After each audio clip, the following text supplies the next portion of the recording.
Assalamu alaikum wa rahmatullahi wa barakatuh. Karibu katika kipindi chako bora kabisa cha Sauti ya Amani. Lengo na dhumuni ya kipindi hichi ni kujua namna gani au jinsi gani ya kufanya ili tutunze amani. Muda sio mrefu tutakuwa na mgeni wetu. Tutakapokwenda breaki, tukirudi basi tutakuwa naye Sheikh wetu Sheikh Shabani Jegeju. Kabla hatujaenda break, nataka niwafahamishe nani aliyedhamini kipindi hiki na nani ambaye amefanya kimewafikia nyinyi hapo. Mdhamini wa kwanza wa kipindi chetu ni El Zaid Kanzu, ambaye anapatikana Magomeni Mikumi. Ukifika Magomeni Mikumi, piga simu, utampata na atakuelekeza wapi anapatikana. Mdhamini wetu wa pili wa kipindi chetu hichi ni Nexo Recruitment Agency, ambaye anapatikana maeneo ya Manzese Darajani, kwenye jengo lililoandikwa Fabe Farmers. Ukifika hapo orofa ya kwanza.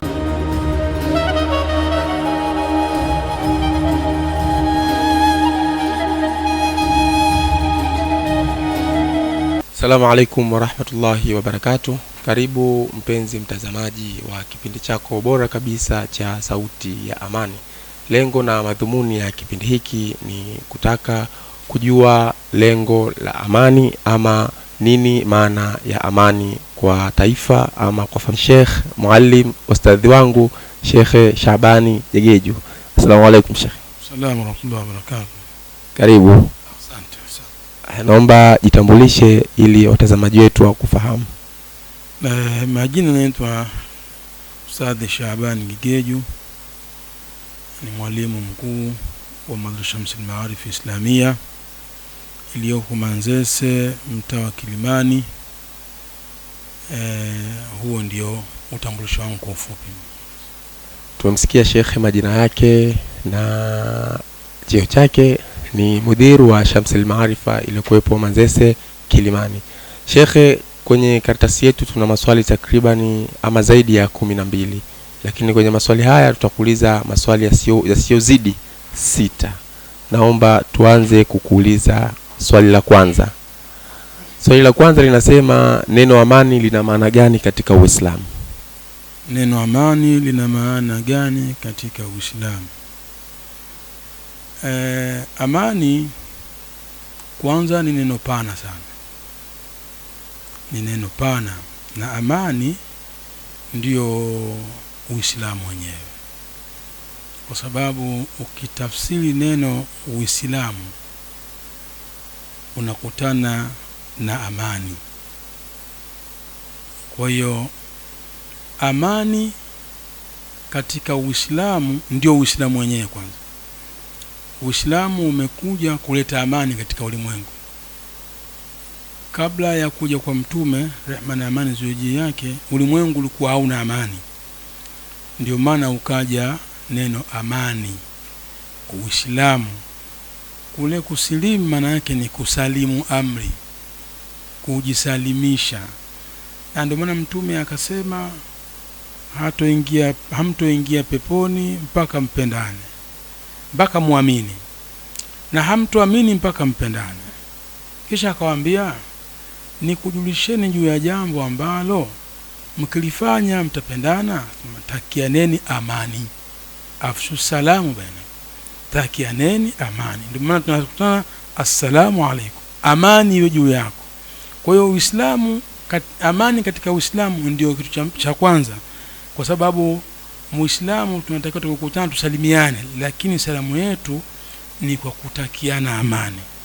Amani iwe juu yako, na rehema za Mwenyezi Mungu na baraka za Mwenyezi Mungu zote ziwe juu yako. Kwa hiyo katika Uislamu amani ndiyo kitu chenye kutangulizwa kwanza kabla kingine. Kabla hujamwambia ndugu yako jambo lolote, kwanza mtakie amani.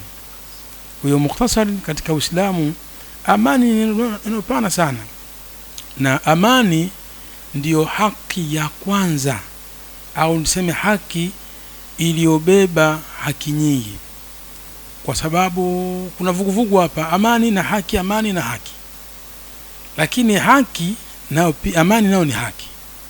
Haki ni neno lililokusanya vitu vingi sana. Vitu vingi viko katika ndani ya haki.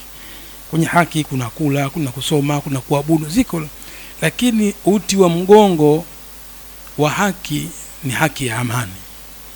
Ikikosekana haki ya amani, haki zote zinaporomoka. Hatuwezi kuswali, hatuwezi kufunga, hatuwezi kuabudu, hatuwezi chochote kwa kukosekana haki ya amani. Kwa hiyo kwenye Uislamu amani ina maana kubwa, na ndio maana Uislamu umekuja kutengeneza amani. Wakati huo watu walikuwa kiuana, walikuwa kidhulumiana, mwenye mkubwa hamheshimu mdogo, mwenye nacho hamheshimu asiyekuwa nacho. Ukaja Uislamu kutengeneza amani, kila mtu aishi kwa mipaka yake. Hilo ni swali la kwanza kutoka kwa Sheikh Shaaban Jigeju. Swali la pili linasema, kwa mujibu wa Qur'ani na Sunna, Uislamu unasisitizaje swala la kuishi kwa amani na watu wengine? Naam. Kama nilivyotangulia kusema mwanzo, Uislamu unakokoteza amani. Sawa sawa huyo unaishi naye awe Muislamu au asiwe Muislamu. Mtume Muhammad sallallahu alaihi wasallam anasema, al-muslimu man salima an-nasu min lisanihi wa yadihi. Muislamu wa sawa sawa ni yule ambaye wamesalimika watu, sio Waislamu, wamesalimika watu. Wamo Waislamu, wamo wapagani, wamo wasukwa na dini, kila mtu yumo, lakini wamesalimika watu kutokana na ulimi wake na mikono yake. Wal mu'minu, na muumini ni yupi? Man amanahu an-nas ala dimaihi wa amwalihi, ni yule ambaye wamepata amani watu kutokana na mali na damu zao na mali zao.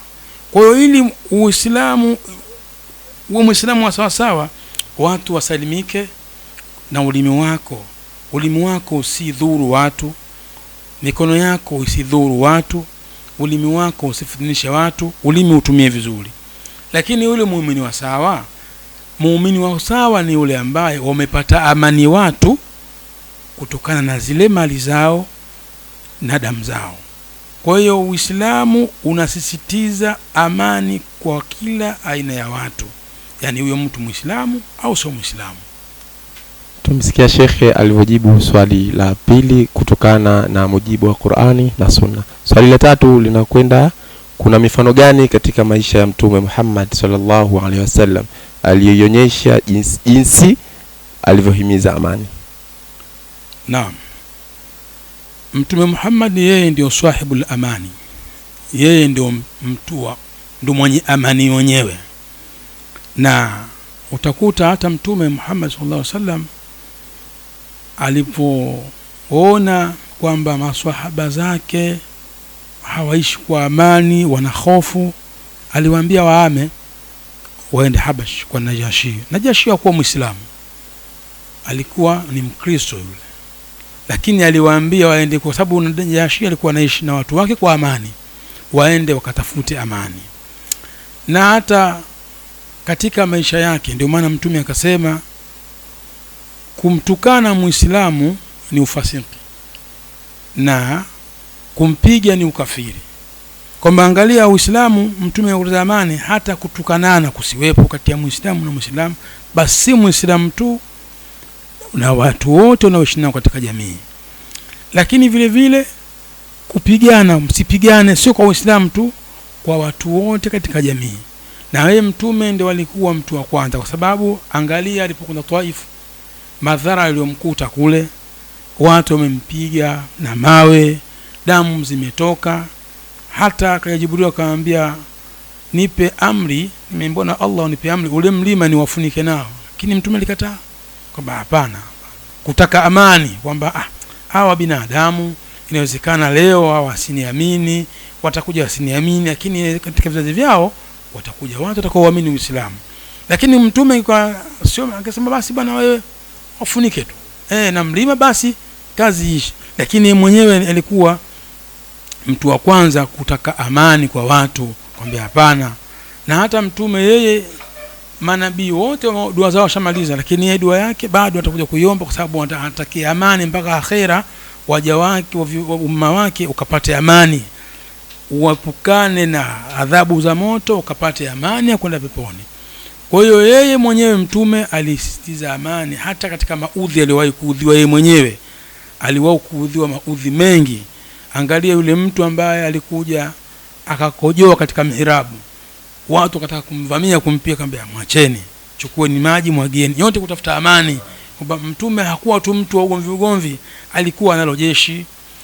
Na siku moja alishakuja bedui mmoja, akakutana mmoja katika maswahaba. Akamwambia nataka kwenda kwa Mtume, ukafanyeje? Nataka kwenda nikamuue.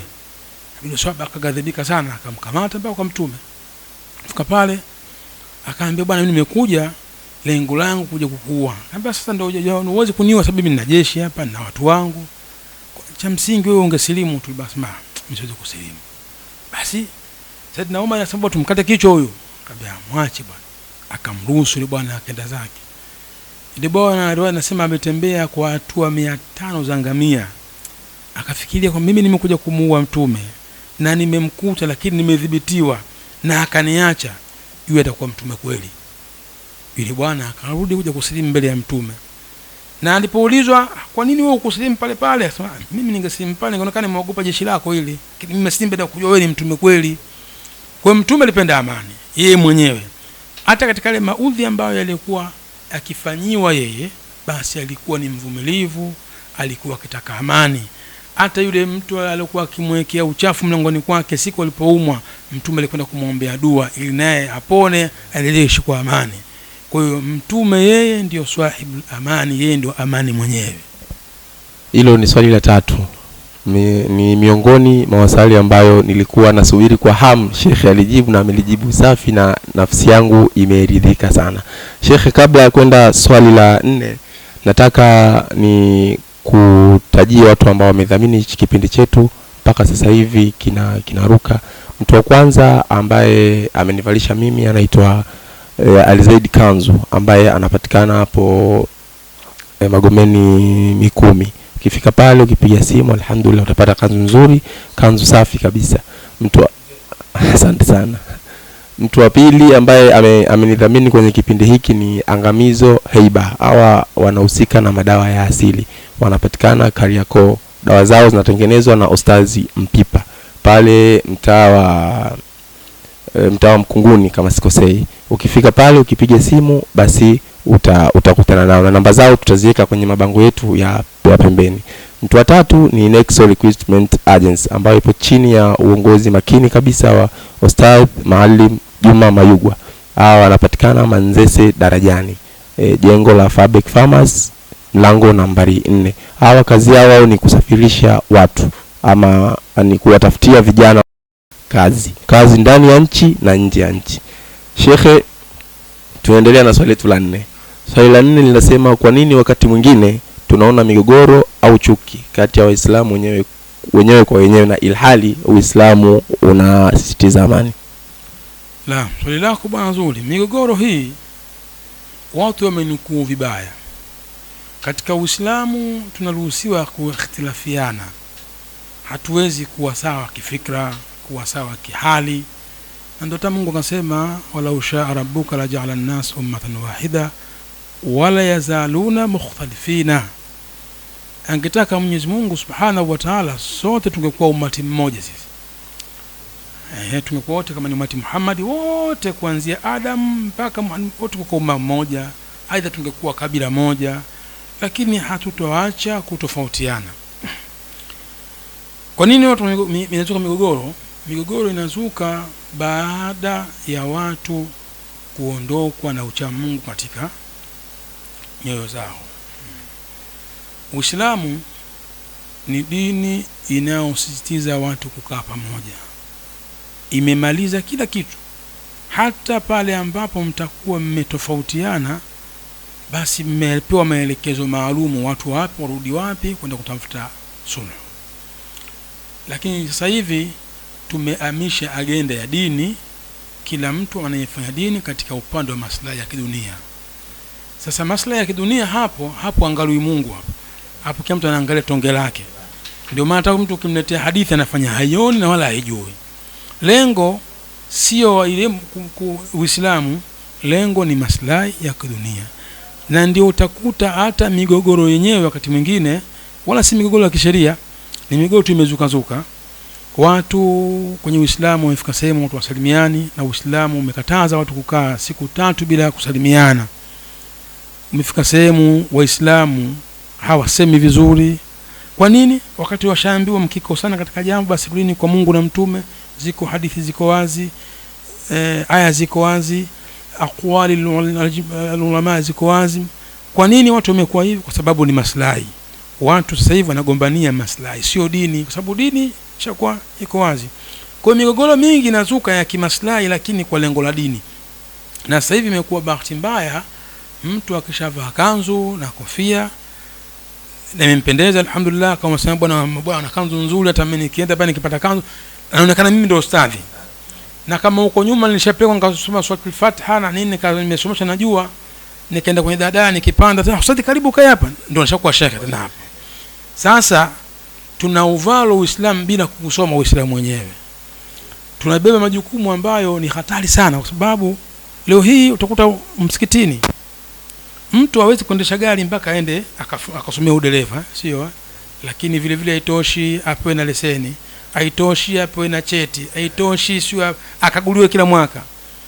Yale anaendesha gari yeye mwenyewe. Mtu huyo leo hii anaweza kutoka hapa akaenda kuchukua majukumu la kuongoza ibada za watu. Ndio hatari zaidi, hataki kusoma hiyo ibada yenyewe, hajui yeye, kwa sababu anajua nikishakaa pale mbele nitapata kwa kuchangisha mchango, nitapata chochote kitu, anakwenda.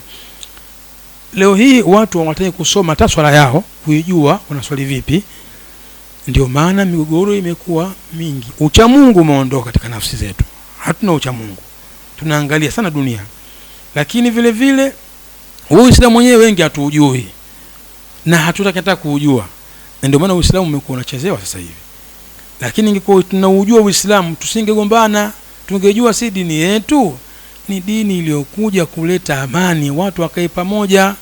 Angalia Mtume Muhammad sallallahu alaihi wasallam alipokwenda Madina, alikuta migogoro kule. Khazraj na Ausi wana migogoro ya karne na karne, wanagombana, lakini kwa Uislamu wakakaa pamoja.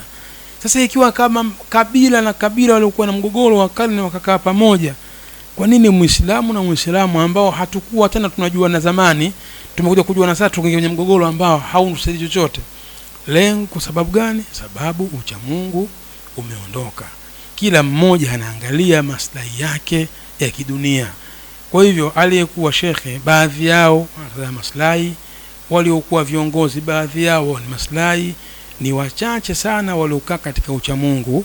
Nao kwa sababu wanaonekana ukishakuwa kwenye ucha Mungu wewe kama ni dhalili kidogo hivi, wale wawape sana kipaumbele kwa sababu ni dhalili. Lakini mgogoro mingi inasababishwa na watu mcha Mungu kuondoka. Ingekuwa wacha Mungu, ndio Mwenyezi Mungu anasema innamal mu'minuna alladhina idha dhukira Allahu wajilat qulubuhum. Tukisoma za Mwenyezi Mungu tungelainika nyoyo zetu, kumbe sio ile, basi ungeacha. Lakini mtu sasa hivi atagombana, ndio utasoma aya msafu mzima na hadithi za sahibu Khalid tutamaliza, lakini nitakwambia mimi simsamehe huyu, labda shuke Jibril. Sasa Jibril atashuka kwa sababu yako wewe bwana, mashaka. Kwa hiyo shekhe wangu, tumeondoka hofu ya kiucha Mungu katika nafsi zetu, na ndio maana tumekuwa na tudumu kwenye migogoro sana. Nafsi zetu zimeondoka na ucha Mungu, ndio maana tuna migogoro kila siku. Swali la 5, shekhe, Muislamu anatakiwa kufanya nini ili awe mleta amani katika familia na jamii kiujumla? Alhamdulillah. Kwanza tuweshikamane na ucha Mungu, la kwanza. Lakini la pili, tupendane. Tukishapendana tusaidiane. Tukisaidiana tuheshimiane. Tukiheshimiana tuvumiliane. Alafu tusameheane. Kubwa zaidi tuishi katika uadilifu. Tukiwa katika uadilifu na tunao ucha Mungu, amani itapatikana.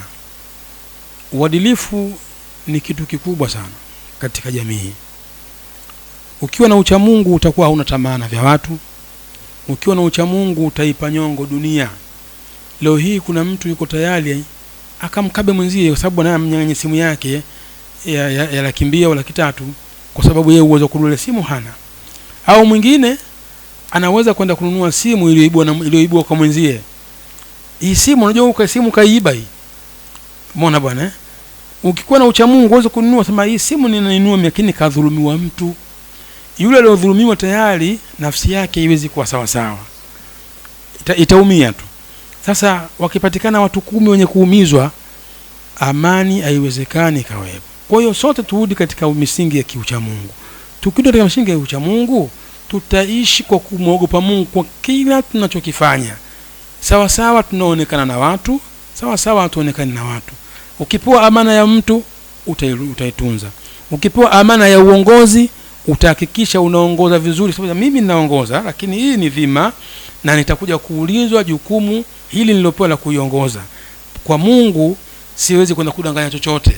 Kwa hiyo ukilijua hilo utafanya uadilifu wa wale unaowaongoza.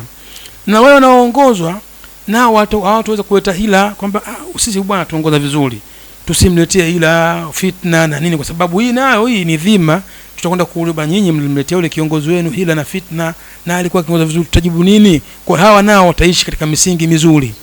Tukiishi kwa uadilifu na ucha Mungu na tukafuata mafundisho ya Qur'ani na mafundisho ya Sunna, basi Muislamu tutakuwa waleta amani wa kwanza kama dini yetu ilivyokuwa. Asante sana. Swali la 6 na swali la mwisho. Ujumbe wako kwa vijana na jamii kwa ujumla. Mimi ujumbe wangu kwa vijana, kwanza tusome dini yetu sana. Kwa wale ambao Waislamu, lakini wale wasio kwa Waislamu na wenyewe dini zao wanazo. Mimi naamini dini, hakuna dini ambayo inasema watu wakapigana ngumi. Hakuna. Na wenyewe kwa dini zao sio mtaalamu sana dini zao, lakini kila dini nao wanaamini amani ni jambo kubwa. Kwa hiyo kwanza kila mmoja asome dini yake sawa sawa.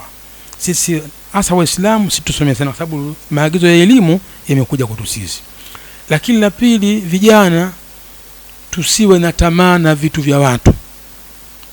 Tujikite katika kufanya kazi zilizokuwa za halali, na ndio maagizo ya Uislamu. Hata kazi hiyo ukiona ni dhalili. Mtume siku moja aliwaambia watu, walladhi nafsi biyadihi la an ya'khudha ahadukum hablahu fayahtatiba ala dhahrihi khairun min an ya'ti ar-rajula fayasaluhu a'tahu au mana'ahu.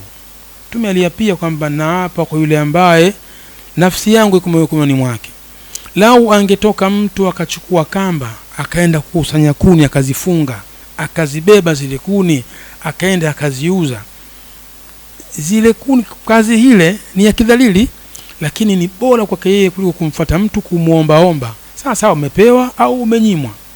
Kwa hiyo vijana wengi tujikite sasa hivi katika kufanya kazi. Lengo ni nini? Lengo tutasema kwa akili zetu na tutaamua kwa fikra zetu. Sasa hivi vijana wamekuwa wanasema kwa mawazo ya watu, wana maji mdomoni. Kwa sababu gani? Wanaamini juu ya kuomba. Tukiamini juu ya kuomba ndio itafika wakati una fikra nzuri, lakini yule anayekuongoza hazitaki, utasema kwa fikra zake zilizokuwa mbovu. Kwa hiyo kama kijana utakuwa ujitambue, usimame katika msimamo uliokuwa sawa sawa. Kwanza isome dini yako uijue. Ndio maana unaona leo Mashariki ya Kati wale nchi za Mashariki zinashinda kwa sababu wanasoma sana. Kusoma ndiyo msingi wa kujitambua, na tufikirie sana kabla ya kutenda. Yuko bwana mmoja anasema hazijawahi kuwa fikra za mtu kufikiri sana isipokuwa mtu huyo atafahamu, na hajawahi kufahamu mtu isipokuwa mtu huyo atajua, na hajawahi kujua mtu isipokuwa mtu huyo atatenda. Kwa hiyo matendo chimbuko lake ni kufikiri. Ma tara fikra almar'u qat illa fahima. Haijakuwa fikra za mtu ndefu mtu akafikiri sana isipokuwa mtu huyo atafahamu vizuri. Ndio Mtume akasema atafakkaru saa khairu min alf raka. Kutafakari lisali moja tu ni bora kuliko mtu kuswali sunna raka 1000. Kwa hiyo ukitafakari, kijana mwenzangu, utafahamu, na ukifahamu utajua, na ukijua utatenda kilichokuwa kizuri baada ya kutafakari. Yanayokuja hivi sasa haya watu utenda pasina kutafakari. Ndio mtu anajikuta kashaingia katika balaa, baada yake sasa anakuja kujuta baadaye. Laiti angetafakari kwa ile jambo, inawezekana asingelitenda. Kwa hiyo wito wangu na ujumbe wangu kwa vijana hasa wa Kiislamu, tusome dini yetu sana. Tusiwe na zile fikra, ujao vijana wanakuwa na fikra kwamba Uislamu ukisoma utakuwa kuwa imamu tu, utakuwa mwalimu wa madrasa. Hata sio imamu, sio mwalimu, lakini ukishajua dini yako utakuja kuwa kiongozi ambaye unajua uadilifu, utakuwa kiongozi ambaye unajua thamani ya wazazi wako, utakuwa kiongozi unajua thamani ya namna ya kuongoza watu, jamii ishi nao vipi. Uislamu utakufundisha hivyo. Sasa tusomeni Uislamu wetu na tusomeni elimu zote. Ilipokuja iqra bismi rabbika alladhi khalaqa, haikusema elimu gani. Iqra, soma. Mama kana, wewe soma, mnadia ni elimu, utakuwa uijue hiyo elimu. Kwa hiyo vijana wapambane kwenye kusoma, lakini waishi katika misingi ya kufanya kazi ili waweze kufanya maamuzi kwa akili zao, sio kwa akili za watu. Pia mwisho, vijana baada ya kusoma waishi katika uadilifu na mapenzi, wapendane, tuheshimiane, tusaidiane, tuvumiliane. Je, vijana wanapokaa tuna mambo mengi vijana. Kwa hiyo uvumilivu, kila mtu ana fikra zake. Wewe una wazazi wako, mnakutana sehemu moja yule. Kwa hiyo tutatofautiana. Kwenye kutofautiana hapa lazima tuvumiliane, lakini baadaye tusameheane. Sheikh, asante sana kwa maswali haya 6, umeajibu kiwalimu, kibingwa kabisa, bila ya kuficha ama bila ya kutokusema nitakuwa namkosea. Mimi ndio shekhe wangu na ndio shekhe wetu Manzese. Mimi na kama Manzese, na shekhe wetu tunayejivunia Kilimani ni Sheikh Shabani Jegeju. Ndugu mtazamaji, nilikuwa ni mimi mtangazaji wako Mudathir Juma Mayugwa. Elbisalam.